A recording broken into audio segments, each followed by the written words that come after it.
welcome to my channel. Today I'll be showing you how to knit LLI or left lifted increase and RLI or right lifted increase. It's my favourite way to increase stitches because it's practically seamless compared to yarn overs which tend to leave a little hole.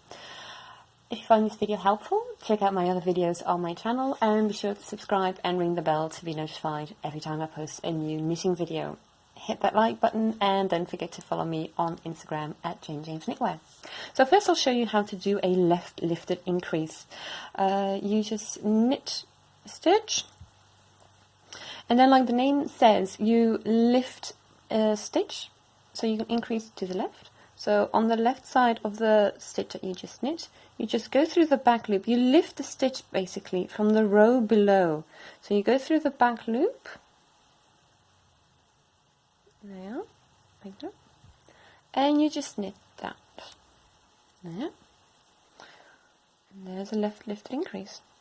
And then you do the right lifted increase. So you just lift the stitch from the row below. So you just go through the back bump, so basically through the purl bump.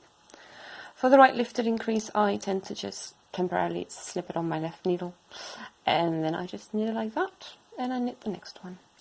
And there you have it. Very seamless way of increasing stitches. Now, if you regularly do these in the order, when you do the left lifted increase, your stitches will start varying towards the right. If you do the right lifted increase stitch, you will start veering towards the left. But it's a nice effect. There you are. Thank you for watching, and I'll see you next time. Bye.